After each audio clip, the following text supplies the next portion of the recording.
أعوذ بالله من الشيطان الرجيم بسم الله الرحمن الرحيم السلام عليكم ورحمة الله وبركاته للنبي المصطفى رسول الله صلى الله عليه وسلم وإلى أرواح والدينا ومعلمينا وذوي الحقوق علينا أجمعين الفاتحة أعوذ بالله من الشيطان الرجيم بسم الله الرحمن الرحيم الحمد لله رب العالمين الرحمن الرحيم مالك يوم الدين إياك نعبد وإياك نستعين اهدنا الصراط المستقيم صراط الذين أنعمت عليهم غير المغضوب عليهم ولا الضالين آمين إن الحمد لله نحمده ونستعينه ونستهديه ونستغفره ونعوذ بالله من شرور أنفسنا ومن سيئات أعمالنا من يهده الله فلا مضل له ومن يضلله فلا هادي له أشهد أن لا إله إلا الله وأشهد أن محمدا عبده ورسوله اللهم صل وسلم على سيدنا محمد وعلى آله وأصحابه أجمعين سبحانك لا علم لنا إلا ما علمتنا إنك أنت العليم الحكيم رب اشرح لي صدري ويسر لي أمري واحلل عقدة من لساني يفقه قولي اللهم أنت ربي لا إله إلا أنت خلقتني وأنا عبدك وأنا على عهدك ووعدك ما استطعت أعوذ بك من شر ما صنعت أبوء لك بنعمتك علي وأبوء بذنبي فاغفر لي فإنه لا يغفر الذنوب إلا أنت قال الله تعالى في كتابه العزيز بعد أعوذ بالله من الشيطان الرجيم للرجال نصيب مما ترك الوالدان والأقربون وللنساء نصيب مما ترك الوالدان والأقربون مما قل منه أو كثر نصيبا مفروضا. Yang bermaksud bagi golongan lelaki ada bahagian pusaka dari peninggalan ibu bapa dan kerabatnya, dan bagi golongan perempuan pula ada bahagian pusaka daripada peninggalan ibu bapa dan kerabatnya, sama ada sedikit atau banyak daripada harta yang ditinggalkan itu, iaitu bahagian yang telah diwajibkan, yakni ditentukan oleh Allah Subhanahu wa taala. Yang dihormati pengacara merangkap Tuan Nazir kita, Tuan Imam, Tuan Bilal, pegawai serta ahli jawatan kuasa Masjid Al-Makmur Kampung Tanjung Sepat, yang dimuliakan juga mantan nazir kita, para alim ulama, asatizah di kalangan tuan-tuan dan juga puan-puan, seterusnya muslimin, muslimat, hadirin, hadirat. Alhamdulillah pertama dan selama-lamanya kita merafakkan kesyukuran kehadrat Allah Subhanahu wa ta'ala atas izin dan rahmatnya dapat kita berkumpul pada malam ini bagi menyambung pengajian kita dalam kitab Faham Faraid karangan Al-Fadil Ustaz Hilmi Hanis Muhammad. Muslimin muslimat yang dirahmati Allah Subhanahu wa taala, dalam konteks pengajian kita, kuliah kita, ada 3 perkara yang kita akan kongsikan dan kita akan ketahui. Yang pertama berkait tentang teori. Bila kata teori merujuk kepada isi kandungan kitab, dari muka surat 1, muka surat kulit, dari kulit ke kulit sehinggalah selesai nanti insya-Allah. Kalau diberikan keizinan Allah, dipanjangkan usia kita, diberikan kesempatan dan keizinan, kita akan habiskan 300 lebih muka surat kitab ini. Ini teori yang ada dalam buku. Dalam konteks lain faraid juga, dalam realiti kehidupan kita, kita tak boleh lari daripada 2 perkara lagi, iaitu yang pertama berkait tentang isu-isu semasa. Isu-isu semasa yang ada hubung kait dengan pengurusan pusaka, ada hubung kait dengan urusan faraid. Dan yang ketiga ianya melibatkan pengurusan pentadbiran, yang mana kita semua nanti akan terlibat juga. Walaupun tak belum masanya lagi. Bagi adik-adik kita mungkin bagi mereka tak penting, nantilah, tunggu dah tua nantilah baru fikir. Sebab dia kata bagi dia aku tak ada harta lagi. Jadi dia tak ambil penting. Jadi tinggallah yang dah berusia, yang baru nak faham tentang pengurusan, yang baru nak faham tentang hukum dan sebagainya. 3 elemen ini penting untuk kita terapkan kepada masyarakat, supaya masyarakat bukan hanya tahu teori semata-mata, tetapi masyarakat juga tahu tentang isu-isu semasa, yang mana bila isu-isu tersebut satu perkara kebaikan, kita boleh jadikannya ia sebagai panduan. Kalau misalnya kata isu-isu semasa itu melibatkan perkara-perkara yang tidak baik, maka ianya menjadi tauladan kepada kita. Begitu juga dengan urusan-urusan pengurusan, yang mana kita di Malaysia ini, wakil kita di Malaysia, ada beberapa akta-akta yang mengikat kita dalam urusan pusaka. Ada tempat-tempat yang kita kena berurusan dalam urusan pusaka.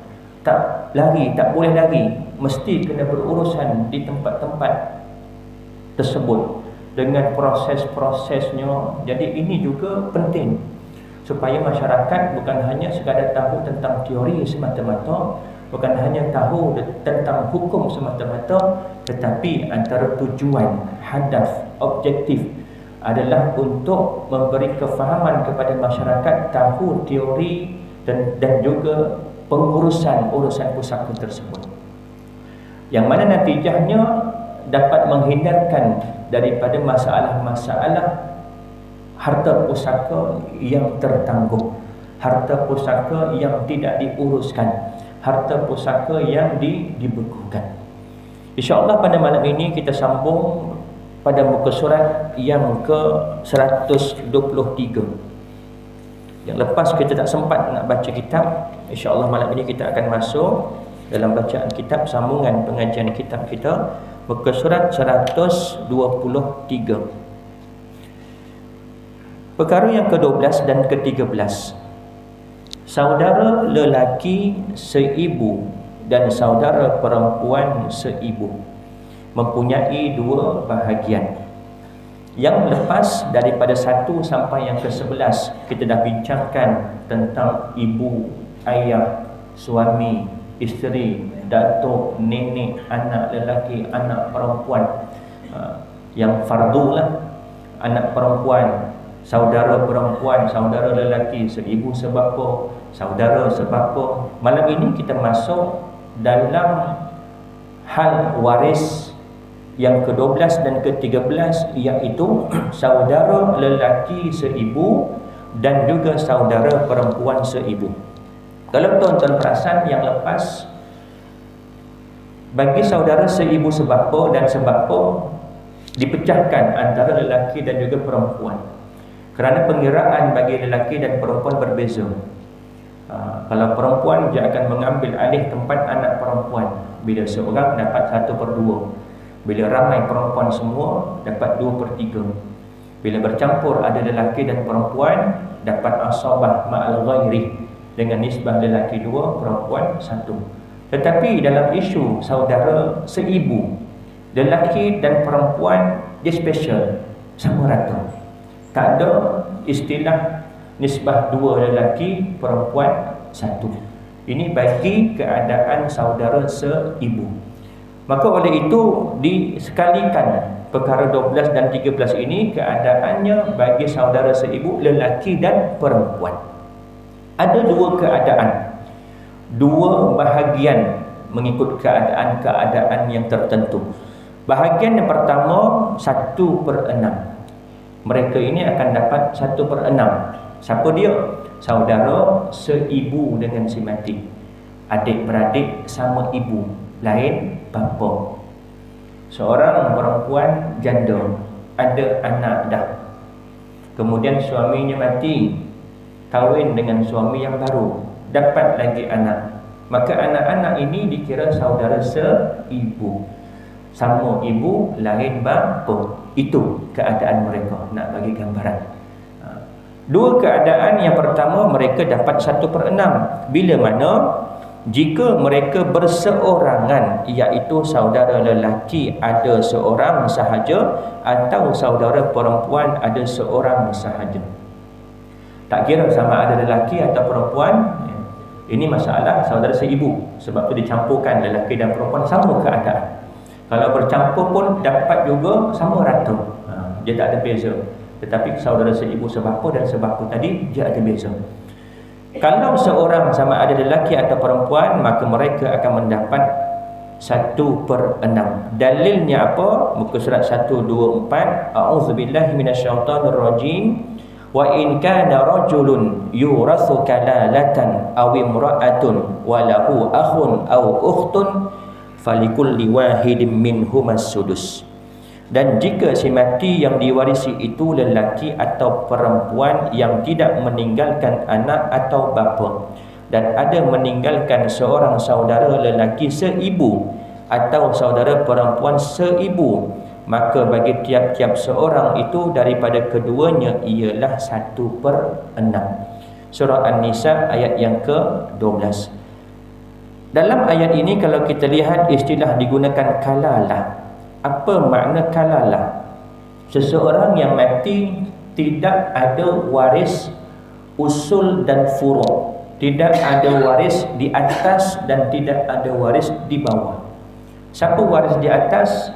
Bapa, ibu, datuk sebelah bapa, nenek sebelah bapa, nenek sebelah ibu, dan ke atas ayah kepada datuk, ayah kepada ayah kepada datuk. Makna kata tak ada langsung waris di bahagian usul yang di atas, daripada bapa, ibu sampailah ke atas, tak ada. Itu makna kalalah. Dan juga tak ada waris di sebelah bawah, iaitu furu'. Siapa dia? Anak lelaki, anak perempuan, cucu lelaki dari anak lelaki, cucu perempuan dari anak lelaki, cicit lelaki daripada cucu lelaki daripada anak lelaki, sampailah ke bawah. Bukan bermakna tak ada ayah dan anak sahaja. Yang ini selalu saya tekankan. Kalau ada atuk, itu tak kalalah. Dia tak ada ayah, tak ada ibu, tapi ada datuk sebelah bapa. Yang tu tak termasuk dalam kalalah. Maknanya adik-beradik seibu ni tadi tak dapat. Syarat dia nak dapat mesti kena tiada waris di bahagian usul atas dan juga furu' di bawah. Begitu juga waris di bahagian furu'. Tak ada anak tetapi ada cucu. Cucu lelaki dari anak lelaki, ibnu ibn. Anak tak ada, tak termasuk kategori kalalah. Walaupun dalam ayat ini kita nampak tidak ada anak atau bapa. Dalam erti kata, dalam maksud farahid itu maksudnya sekelompok mereka tak ada golongan usul dan tak ada golongan furu', barulah mereka layak untuk dapat farahid. Bahagian mereka 1/6. Ketika mana? Ketika mereka seorang diri, sama ada lelaki atau perempuan. Yang kedua, mereka dapat 1/3. Jika mana? Jika bilangan mereka lebih daripada seorang, sama ada lelaki sahaja, perempuan sahaja, atau kedua-duanya sekali. Bahagian ini dibahagi sama rata sesama mereka, bukan 1/3 seorang. Dua keadaan bagi saudara seibu. Yang pertama 1/6 bila mana mereka seorang. Yang kedua 1/3 bila mana mereka berdua atau lebih. Sama ada campur lelaki perempuan, ataupun lelaki 2 orang, ataupun perempuan 2 orang, ataupun jumlahnya berbelas-belas orang, tetap dapat 1/3 sahaja, bahagi sama rata. Tak ada nisbah 2 lelaki 1 perempuan. Ini bagi isu saudara seibu. Dalilnya apa? Apa kata Allah Subhanahu wa taala? A'udzubillahi minasyaitonirrajim. Fa in kanu aktsara min zalika fahum syuraka'u fis sulus. Kalau mereka, yakni saudara-saudara yang seibu itu lebih daripada seorang, maka mereka bersekutu, yakni berkongsi pada 1/3 dengan mendapat sama banyak lelaki dengan perempuan. Surah An-Nisa ayat yang ke-12. Kita lihat carta untuk nampak lebih jelas. Yang mana yang dikatakan saudara seibu lelaki dan juga perempuan. Ini saudara seibu lelaki perempuan. Nombor 7, nombor 8. Ujung jauh ni.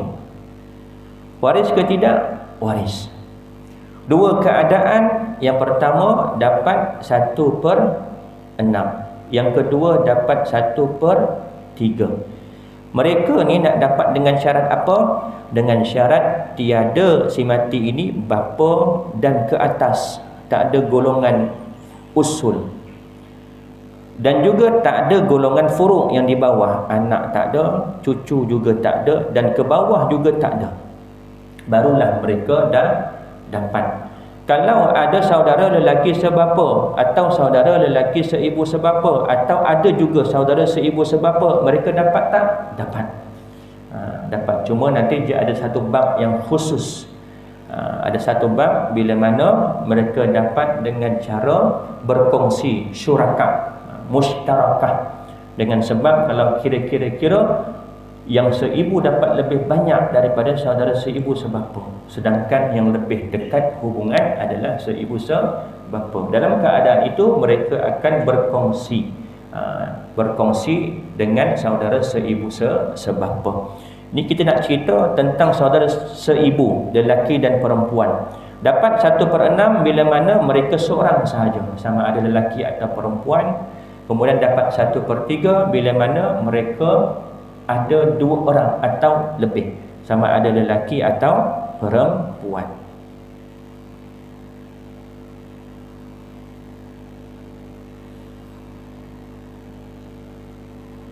Bahagian-bahagian saudara lelaki dan perempuan seibu ini hanya dipengaruhi oleh bilangan mereka sahaja. Ahli waris lain tidak memberi kesan kepada bahagian mereka, melainkan 2 kelompok tadi, usul dan juga furuk, bahagian atas dan bahagian bawah. Kita masuk dalam bab seterusnya, dalam bab asabah. Makna asabah ni apa dia? Baki. Bila kata baki, boleh jadi dapat, boleh jadi tak dapat. Boleh jadi dia bahagian dia banyak, boleh jadi dia bahagian dia sikit daripada waris-waris yang lain. Bila kata baki, pengiraannya bahagian dia selepas daripada waris yang fardu dapat dahulu. Kirakan waris fardu siapa dia, tentukan bahagian mereka, ada tak baki. Kalau ada, barulah waris yang asabah dapat. Berapa baki yang ada, mana yang tinggal, baru mereka dah dapat. Pembahagian secara asabah. Pembahagian secara asabah pada makna istilah ialah pembahagian harta pusaka kepada ahli waris tertentu yang tidak ditetapkan bahagian mereka di dalam Al-Quran dan As-Sunnah. Tak ada ketetapan. Kenapa dikatakan ahli fardu atau waris fardu? Kerana Allah Subhanahu wa taala dah tetapkan bahagian yang fardu ini dalam Al-Quran. Siapa dia waris yang fardu? Ayah, ibu, suami, isteri, anak perempuan seorang, 2 orang, saudara perempuan seorang, 2 orang atau lebih, saudara seibu. Ini yang mendapat fardu. Apa contoh ayat Al-Quran menentukan fardu bagi waris-waris yang disebutkan tadi? Seperti contoh suami. Apa kata Allah? A'udzubillahi minasyaitonirrajim. Walakum nisfu ma taraka azwajukum illam yakul lahunna walad. Bagi kamu lelaki suami-suami dapat berapa? 1/2. Bila mana sekira isteri mereka tidak mempunyai anak. Bila kata anak dan ke bawah, tak ada cucu juga, maka barulah dapat suami ini 1/2. Jadi bila tak ada waris yang kita dah belajar, yang kita dah tahu ada 25 orang, 15 lelaki, 10 perempuan. Tak semua waris ini disebutkan dalam Al-Quran. Maknanya ketetapan fardu tu tak semua ni disebut dalam Al-Quran dan juga hadis Nabi SAW. Maka yang tak disebut itu akan mendapat asabah. Asabah waris yang dapat semua harta pusaka jika dia bersendirian. Boleh jadi dia dapat semua bila mana dia sendirian, seorang saja. Contoh, si mati tak ada ayah, tak ada ibu, tak ada pasangan, ada anak lelaki seorang je. Maka anak lelaki ini bukan waris fardu, tetapi waris asabah. Dia dapat mewarisi semua harta ayahnya. Dapat baki selepas waris fardu dan boleh jadi tidak dapat apa-apa bahagian sekiranya tidak ada lagi baki. Pembahagian secara asabah pada makna istilah ialah pembahagian harta pusaka kepada ahli-ahli waris tertentu yang tidak ditetapkan bahagian mereka di dalam Al-Quran dan As-Sunnah. Pada bahasa pula, makna asabah ialah kaum kerabat lelaki sebelah bapa. Ini makna yang kita faham dari segi lughahnya ataupun istilahnya, tetapi dalam bahasa faraid tak semestinya lelaki sahaja yang mendapat asabah, perempuan juga mendapat asabah, kerana asabah ada 3 jenis. Asabah binafsi, semua lelaki. Asabah ma'al ghairi, boleh jadi perempuan juga boleh mendapat asabah bersama. Ma'al ghairi itu maknanya bersama dengan yang lain, ataupun bi ghairi, dengan yang lain. Contoh, anak perempuan. Anak perempuan dia bukan asabah binafsi dengan dirinya sendiri, tetapi bil ghairi, dengan anak lelaki. Bila ada anak lelaki, ada anak perempuan. Ikutkan pada yang lepas, anak perempuan 2 keadaan. Yang pertama 1/2 dan yang kedua 2/3. 1/2 anak perempuan ketika mana? Ketika dia seorang, tunggal. 2/3 ketika mana? Dia 2 orang atau lebih, tetapi semua perempuan. Itu 2 keadaan bagi anak perempuan. Tetapi bila bersama dengan anak lelaki si mati, tak kira lah sama mak ke, lain mak ke. Maksud lain mak ni apa? Lelaki ni yang mati ni dulu kahwin dah, ada anak seorang lelaki, bini mati, kahwin dengan bini baru, dapat seorang anak perempuan. Jadi waris kepada si mati ni berapa orang anak? 2, yang lelaki dan juga yang perempuan. Jadi perempuan ni dapat 1/2 ke ataupun asabah?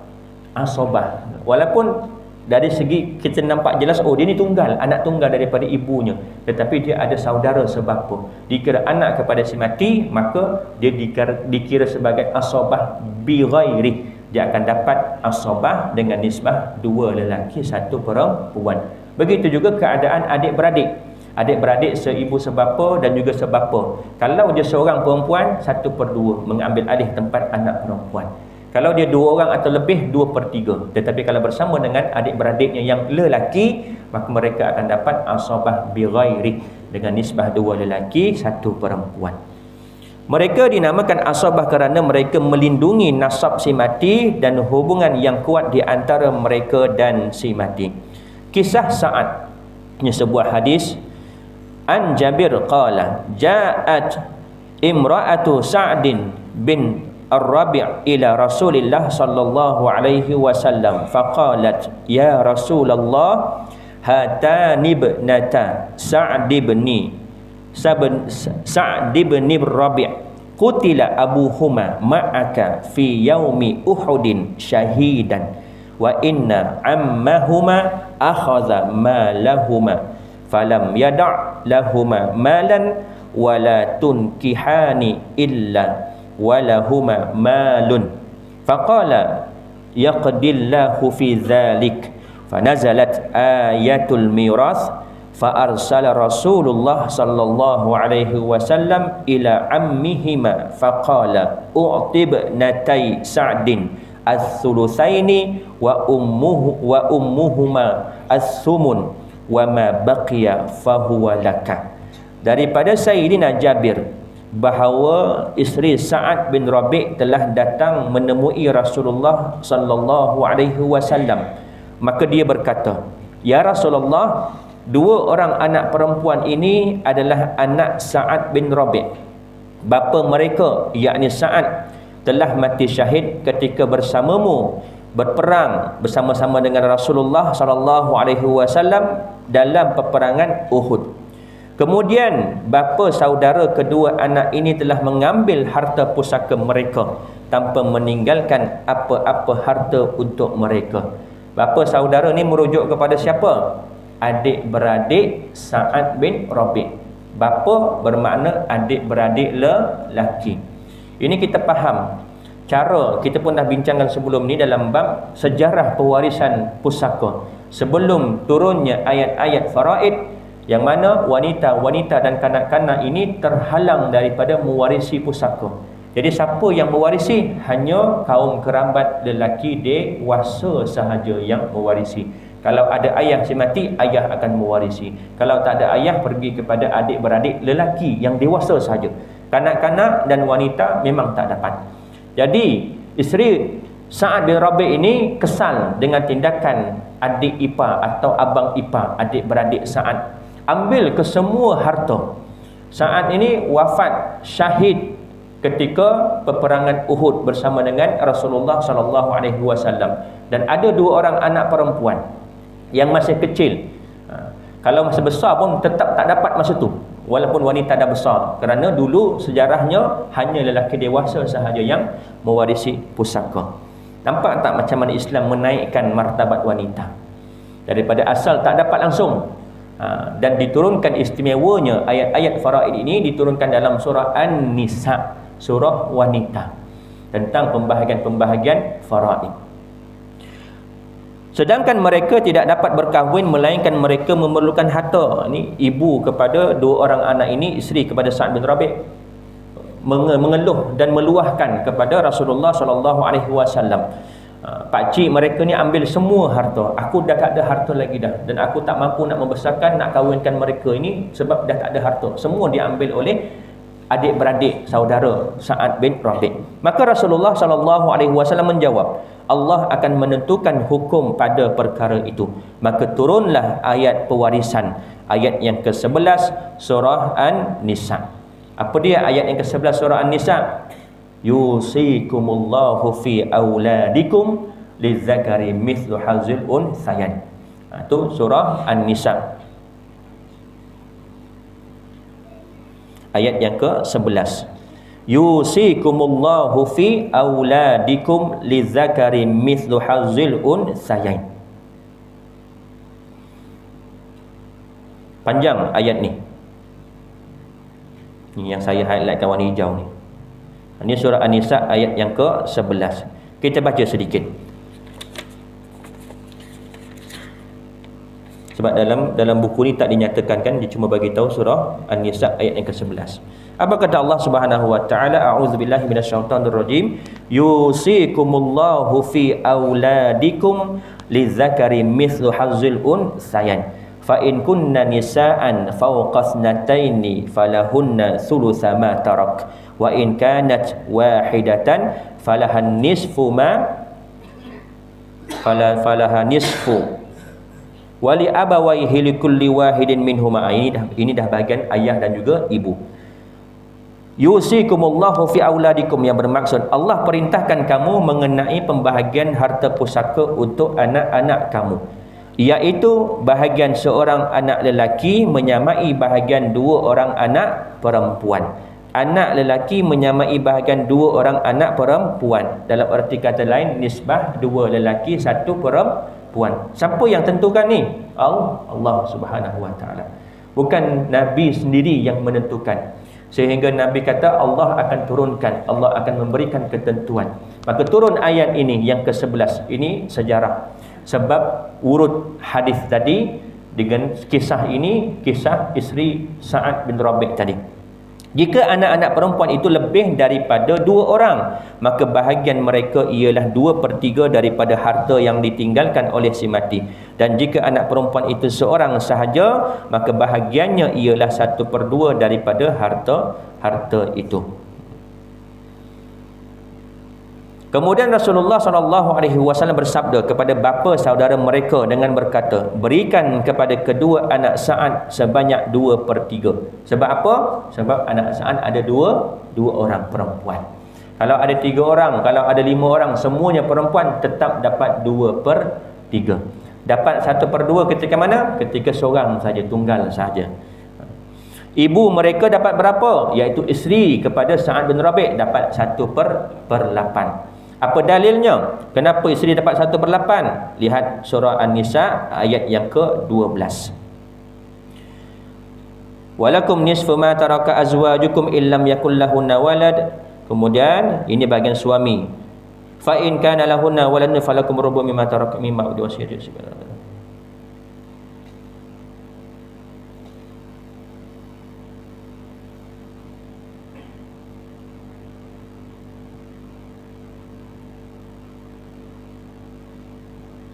Okey. Fa in kana lahunna walad falakum rubu'. Ini bagi suami, sekiranya isteri-isteri kamu ada anak, maka suami dapat 1/4. Walahunna rubu'u mimma taraktum. Walahunna rubu'u mimma taraktum. Ni saya highlight kat sini. Ini bahagian isteri. Yang atas ni bahagian suami, ini bahagian isteri. Dalam surah An-Nisa ayat yang ke-12. Walahunna rubu'u mimma taraktum in lam yakul lakum walad. Dan bagi mereka isteri-isteri pula mendapat 1/4 daripada harta yang kamu tinggalkan jika kamu tidak mempunyai anak. Fa in kana lakum waladun falahunna thumunu mimma taraktum. Jika kamu tidak mempunyai anak, jika kamu mempunyai anak, maka bahagian mereka, yakni isteri-isteri kamu, ialah 1/8 daripada harta yang kamu tinggalkan. Sebab itu isteri dua keadaan, 1/4 dan juga 1/8. 1/4 bila suaminya mati tak ada anak. Anak siapa? Anak suami. Bukan anak isteri ya, anak suami. Anak kepada si mati. Kalau si mati ada anak, walaupun bukan dengan walaupun bukan anak isteri semasa hidup, isteri yang lain, tetap isteri dapat 1/8, bukan 1/4. Dan bakinya dapat kepada saudara Sa'ad bin Rabi' tadi, sebab mereka mendapat asabah. Ini kita nak cerita tentang asabah. Sejarahnya, adik-beradik Sa'ad bin Rabi' ini dapat asabah dengan kisah ini. Jadi sebab daripada inilah adanya pembahagian asabah bagi ahli waris. Yang fardu dalam Quran Allah dah sebutkan dah satu persatu, suami, ayah, ibu, isteri, kemudian anak perempuan, adik-beradik.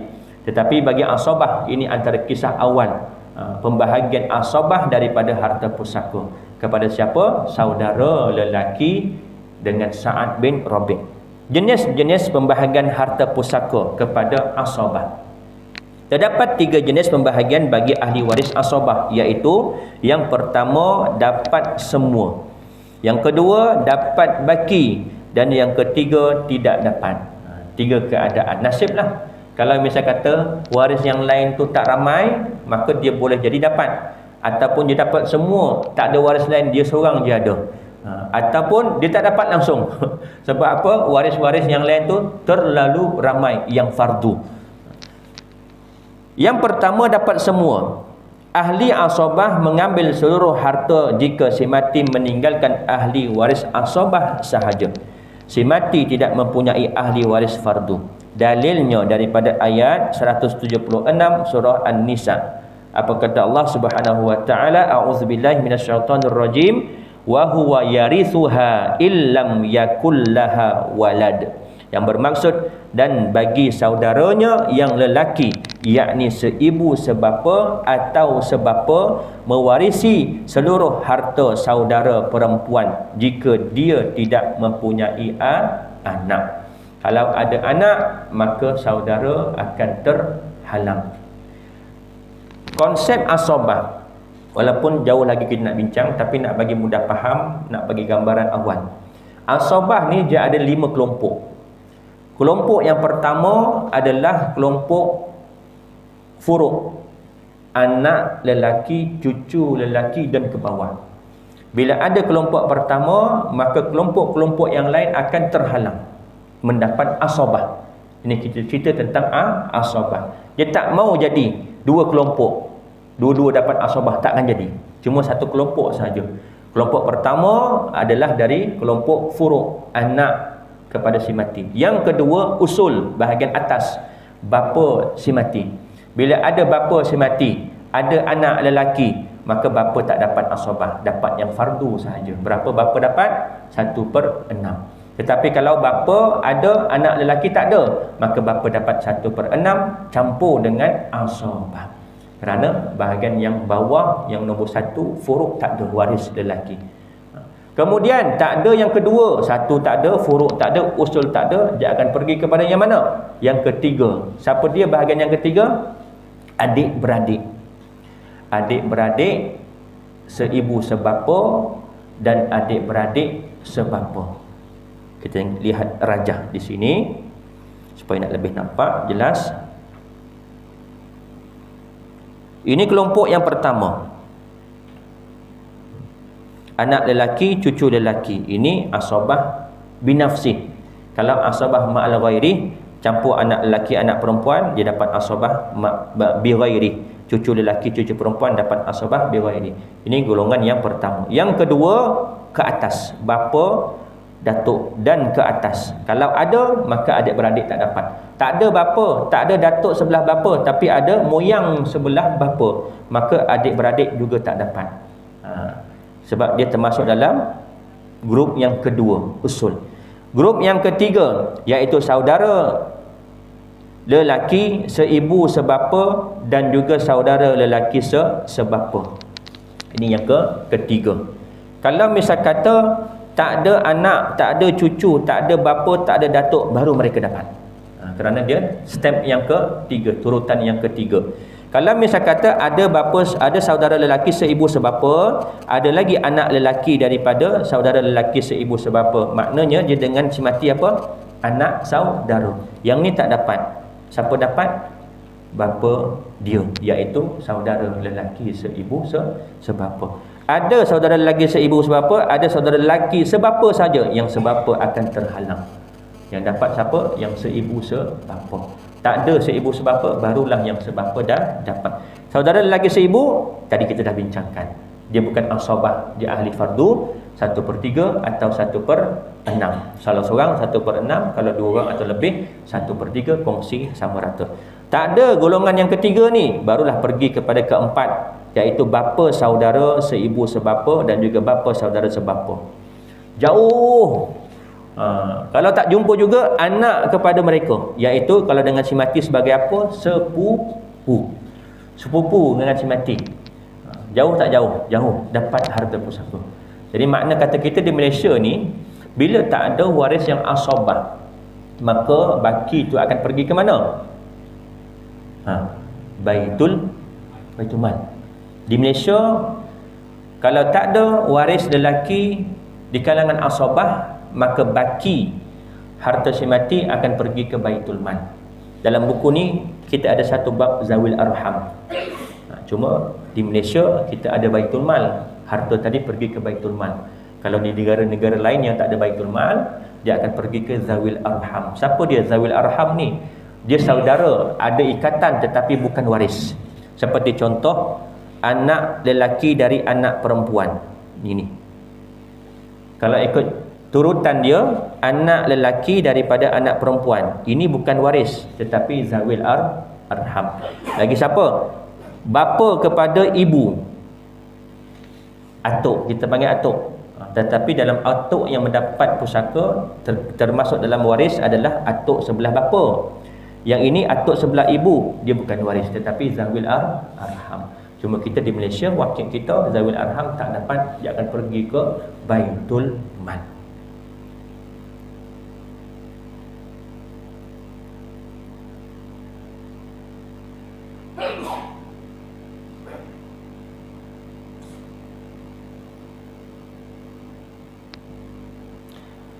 Contohnya, si mati meninggalkan anak lelaki sahaja, maka kesemua harta pusakanya milik anak lelaki tersebut. Jika bilangan mereka ramai, maka harta pusaka dibahagi sama rata kepada mereka. Ramai di sini merujuk kepada semua lelaki. Dapatlah mereka sama rata. Kalau 10 lelaki, ada 10 juta, seorang 1 juta seorang dapat. Yang kedua, dapat baki selepas yang fardu diberikan terlebih dahulu. Ahli asabah akan mengambil baki harta setelah ahli fardu mengambil bahagian masing-masing. Dalilnya daripada mafhum ayat yang ke-11 surah An-Nisa, wa warithahu abawahu fali ummihi thuluth, dan dia diwarisi oleh ibu bapanya sahaja, maka ibunya mendapat 1/3 dan bapa mendapat baki 2/3. Seumpama si mati meninggalkan isteri dan saudara lelaki sebapa sahaja, ada isteri dan juga saudara lelaki sebapa, maka isteri mendapat 1/4 dan baki 3/4 diberikan kepada saudara lelaki tersebut. Adik-beradik, padahal adik-beradik ni pun anak kepada ibu, tetapi dia dapat 3/4. Sedangkan ibu cuma dapat isteri cuma dapat 1/4 sahaja. Yang ketiga, tidak dapat langsung.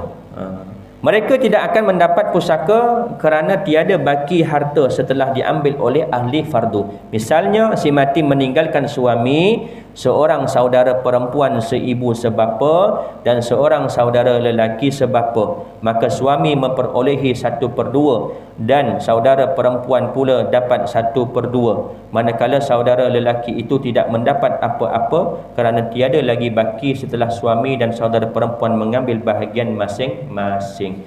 Saya bagi contoh. Kalau kita baca mungkin kita tak faham, tapi kalau kita lihat rajah yang dikatakan tadi siapa?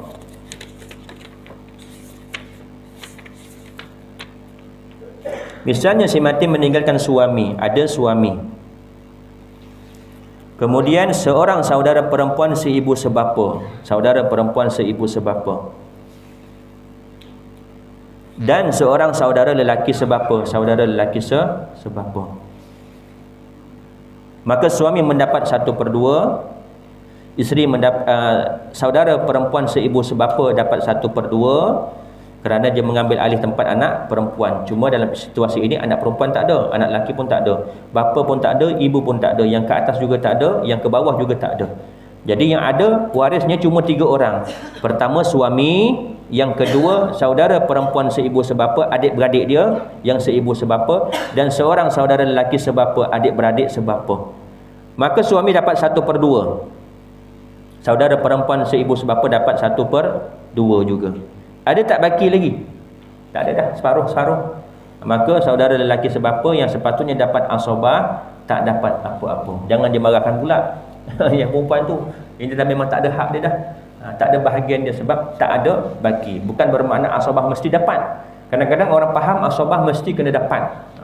Dan juga mesti dapat lebih banyak daripada waris-waris yang lain. Tak semestinya. Boleh jadi dapat, boleh jadi tak dapat, boleh jadi dapat banyak, boleh jadi dapat sikit, boleh jadi tak dapat langsung. Elak, tak dapat langsung.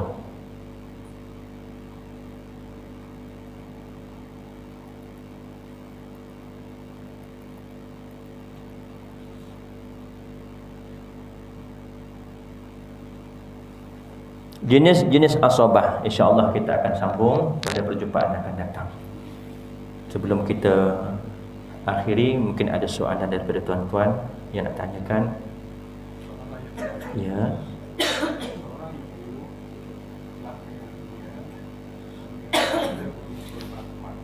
Barang kemas.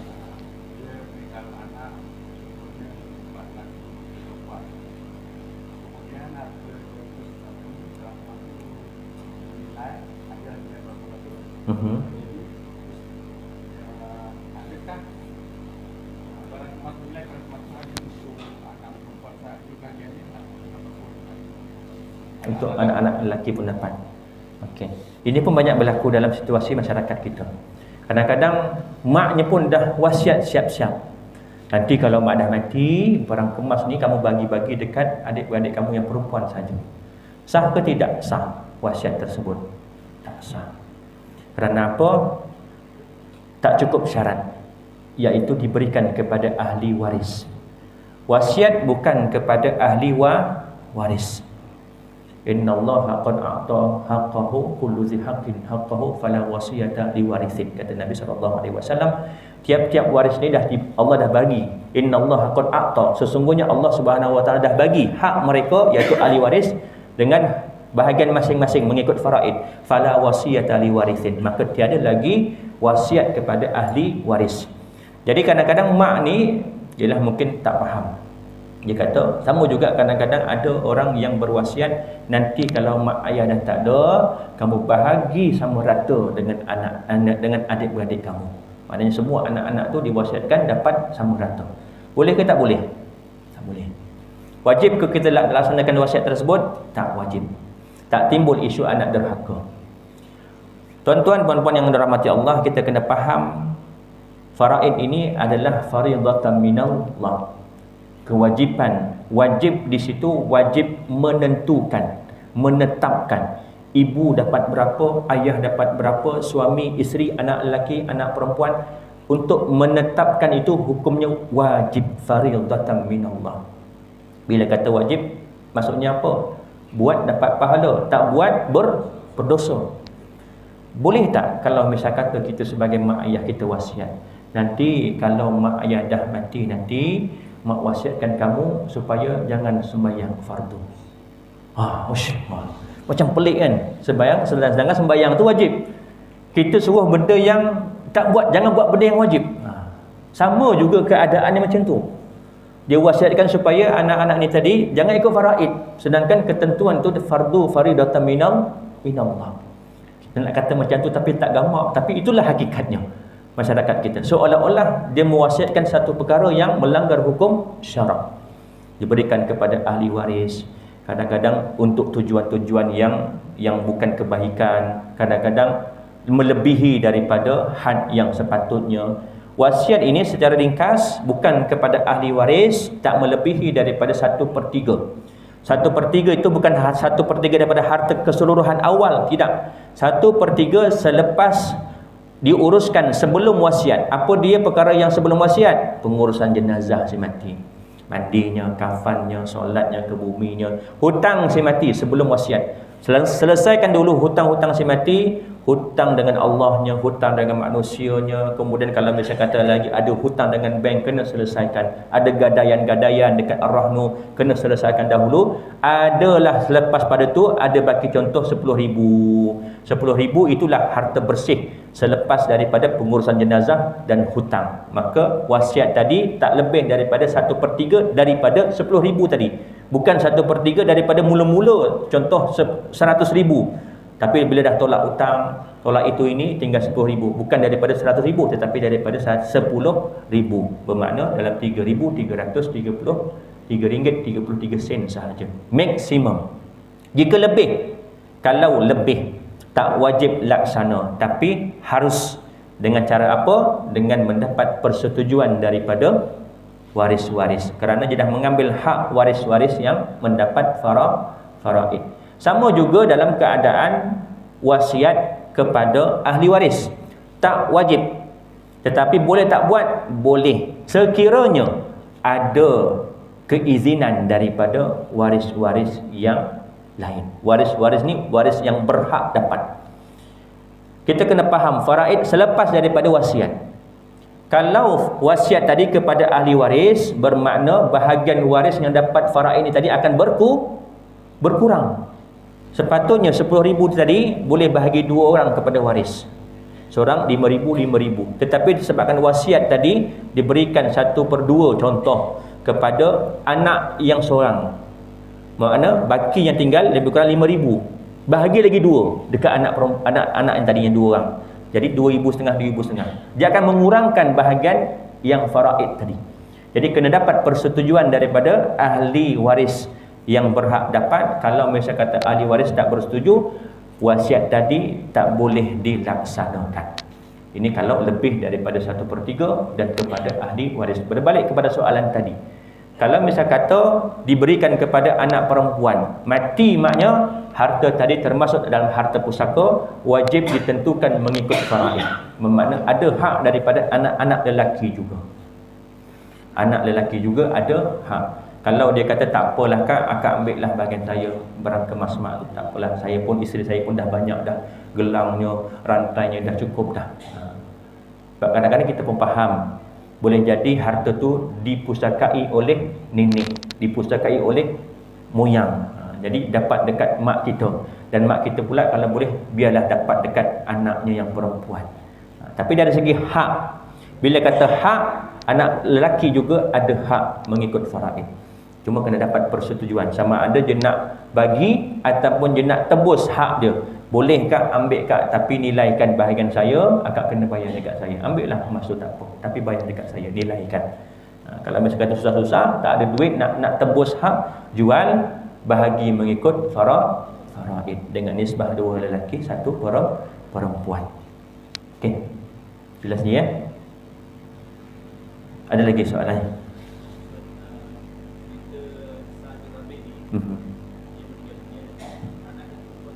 Betul.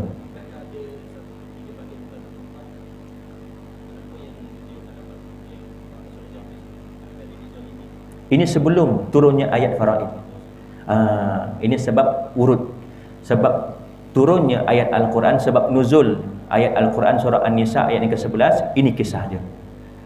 Sebelum turunnya ayat-ayat faraid, memang cara orang jahiliyah membahagi pusaka kepada lelaki dewasa sahaja. Kita lihat balik dalam tajuk sejarah pewarisan pusaka. Perempuan, kanak-kanak tak dapat langsung.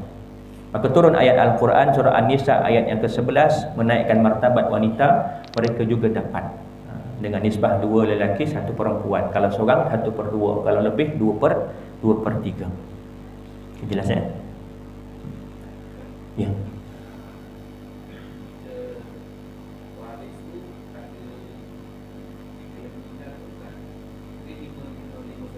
Lima saudara, 5 adik-beradik. Seorang meninggal. Okey.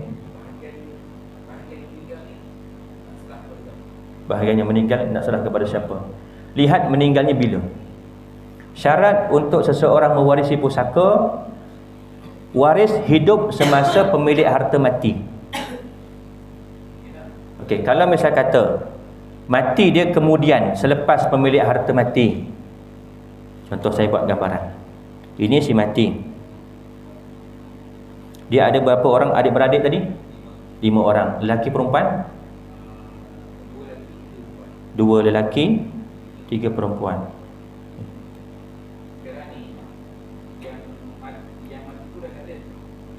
Dua lelaki, 3 perempuan. Okey. Sekarang ni yang anak lelaki ni seorang, adik-beradik lelaki ni seorang dah mati juga. Okey. Meninggalnya bila? Contohlah 1000. Sekarang ni ada yang asal tu dah dibagi pada 5. Dan dibagi kepada 5, maknanya yang ni hiduplah semasa yang ni mati. Okey, dia termasuk waris.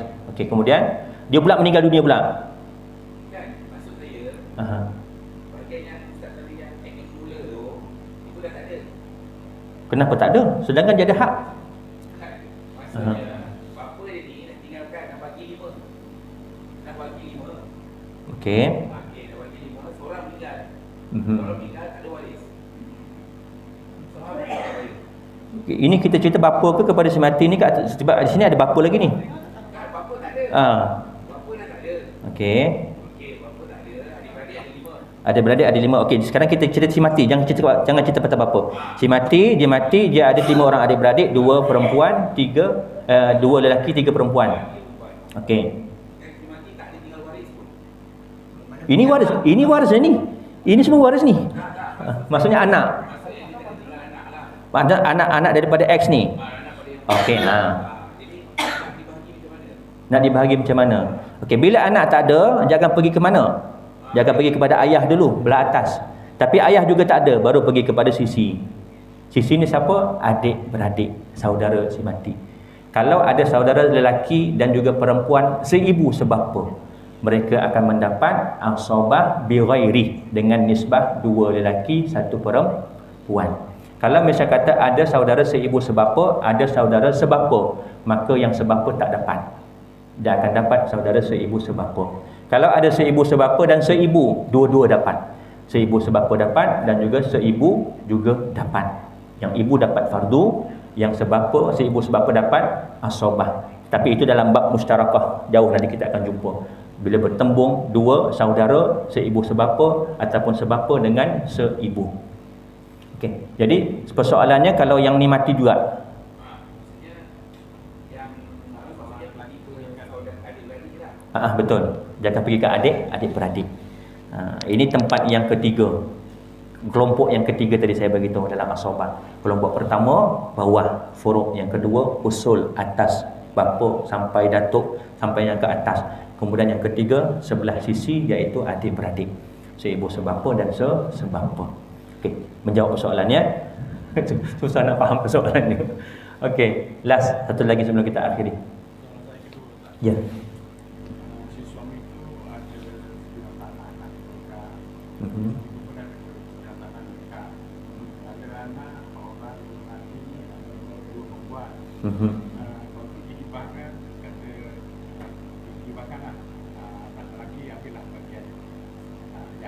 Anak perempuan ambillah bagian kalau nikah sama sekarang sekarang si suaminya meninggal, jadi yang bahagian anak laki itu kita jadi pusaka kan, jadi hibah tu apa ni, hibah tempatan ataupun kita boleh digunakan. Okey, ini bapa, ini ibu, mereka ada anak, dua lelaki, dua perempuan. Yang ni ada 2 ekar, yang ni pun ada 2 ekar. Yang ni dah bagi siap-siap masa hidup hibah seorang seekar, yang ni pun dah bagi seorang seekar. Kemudian bapa ni mati, meninggal dunia. Jadi hibah ni tadi terbatal ataupun tidak? Okey. Hibah maknanya apa? Pemberian semasa hidup. 3 benda kita kena faham: hibah, wasiat dan juga faraid. Hibah, pemberian masa hidup. Walaupun tak ada hitam putih, walaupun belum berlaku penyerahan, cukup syaratnya. Syarat rukunnya apa? Ada pemberi, ada penerima, ada ijab dan qabul. Ijab qabul maknanya lafaz daripada penerima, aku terima.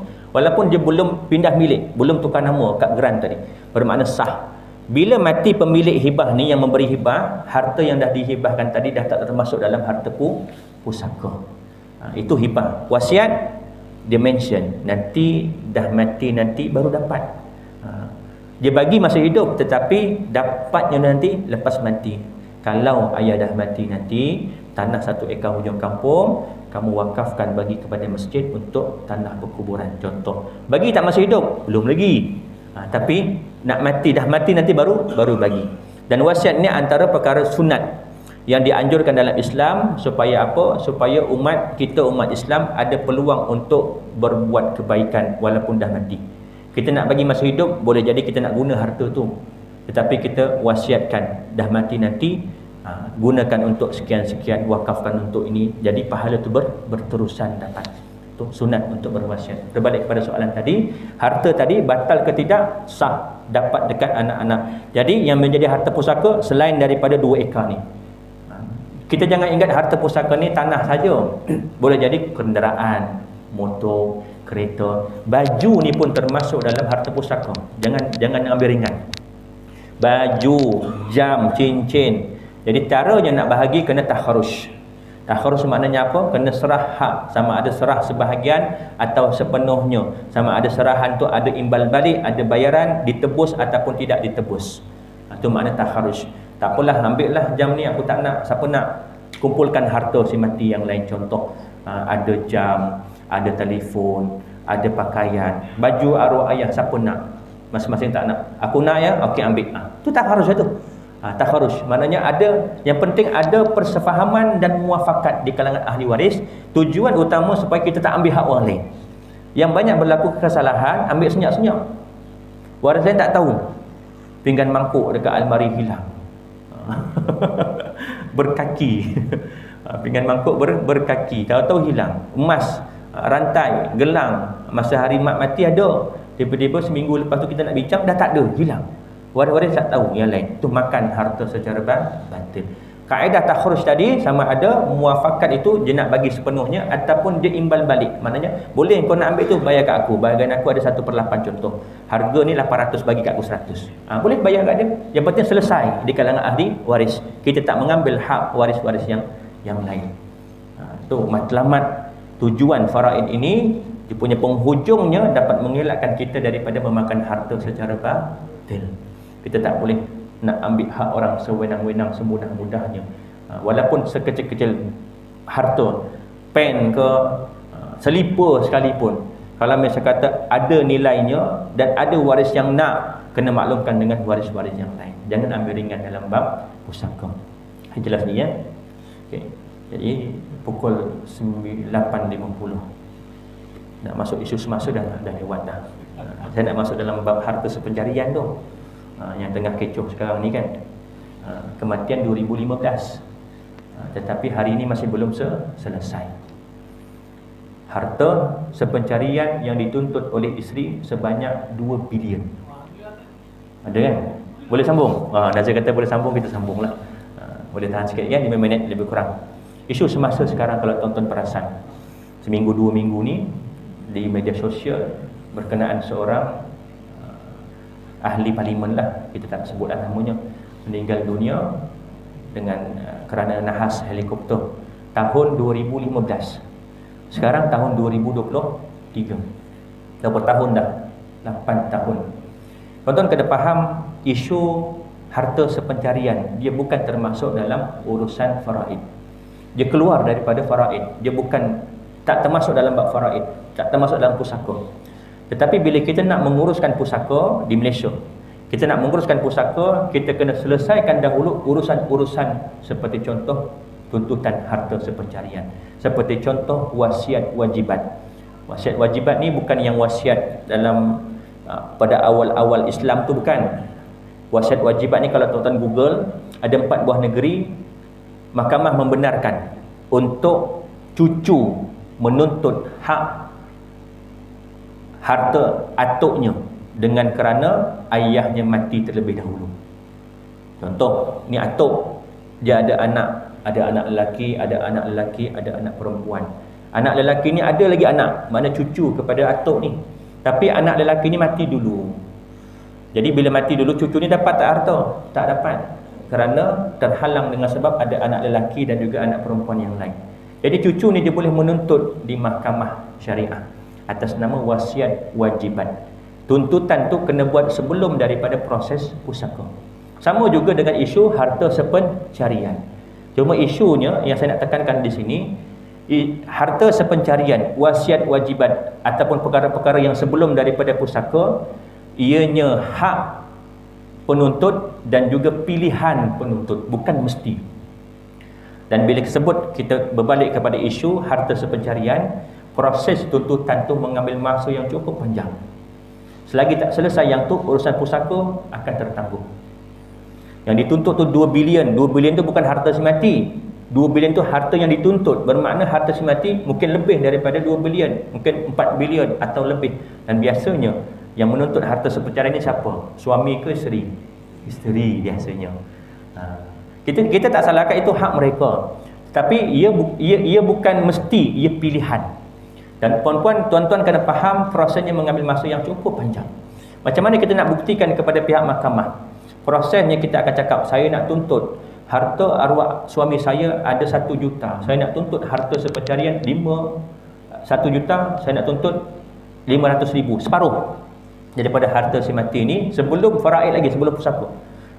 Pihak hakim mahkamah dia akan minta bukti-bukti kepada kita. Apa bukti? Apa sebab kenapa puan nak tuntut harta sepencarian? Biasa antara sebab ataupun alasan-alasan kerana masa beli harta yang ini menggunakan duit saya, cuma pinjam nama suami sahaja. Itu mungkin boleh lah. Tapi kena buktikan apa bukti pula duit itu daripada duit isteri. Semua tu melibatkan proses. Kena ada pembuktian.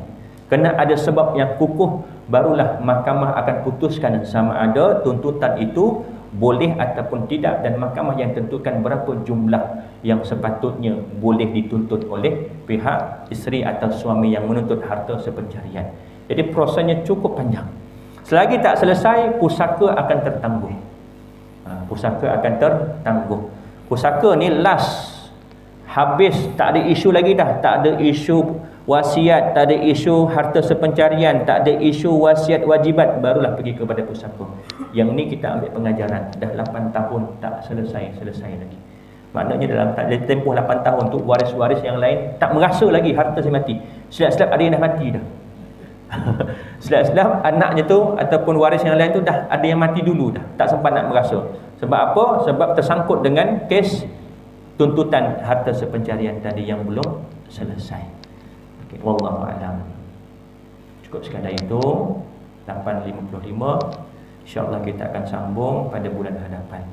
Yang baik itu datang daripada Allah dan kurang lemah itu datang daripada kelemahan diri saya. Saya mohon maaf, mohon ampun.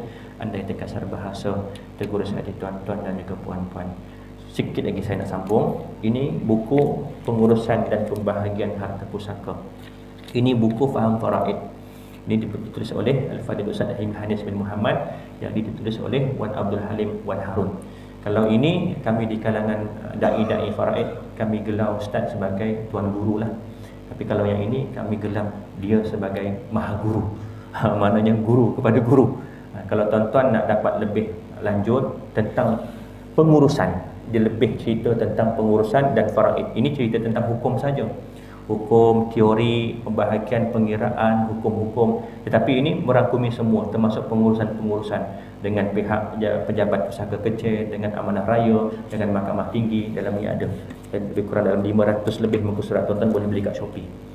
Yang dikarang oleh Al-Fadhil Wan Abdul Halim Wan Harun, seorang pencen ataupun pesara pegawai pusaka, dan usianya hampir dah silap ataupun lebih dah 70 tahun. Dan banyak pengalaman-pengalaman dia dalam urusan-mengurusan pusaka, dan antara orang yang menjadi rujukan oleh peguam-peguam syariah di seluruh Malaysia.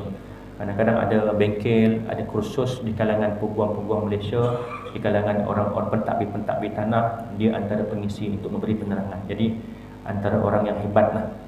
Dan saya pun ada berkursus dengan beliau bulan lepas di Ildas, 3 hari 2 malam kursus dengan Ustaz Wan Abdul Halim Wan Harun, berasal dari Terengganu. Boleh dapatkan buku dia untuk dah tahu lebih lanjut tentang urusan pengurusan. Pengurusan maknanya urusan kita di Malaysia, dengan pihak mana, bagaimana prosesnya, apa step-stepnya, berapa bayarannya dan sebagainya. Wallahu a'lam. Kita tangguh dengan tasbih kafarah dan suratul Asr. Subhanakallahumma bihamdika asyhadu an la ilaha illa anta astaghfiruka wa atubu ilaik. Bismillahirrahmanirrahim. والعصر إن الإنسان لفي خسر إلا الذين آمنوا وعملوا الصالحات وتواصوا بالحق وتواصوا بالصبر. أعوذ بالله من الشيطان الرجيم. بسم الله الرحمن الرحيم. Alhamdulillahi Rabbil Alamin. Wassalatu wassalamu ala ashrafil anbiya wal mursalin wa ala alihi wa sahbihi ajma'in. Allahumma faqihna fid din wa 'allimna ta'wil wahdina siratal mustaqim siratal ladzina an'amta 'alaihim minan nabiyyin wasiddiqin wasyuhada'i wassalihin. Allahumma arinal haqqa haqqan warzuqna ittiba'ah wa arinal batila batilan warzuqna ijtinabah. Allahumma inna na'udzubika min 'ilmin la yanfa' wa min qalbin la yakhsha wa min nafsin la yashba' wa min da'watin لا يستجاب لها.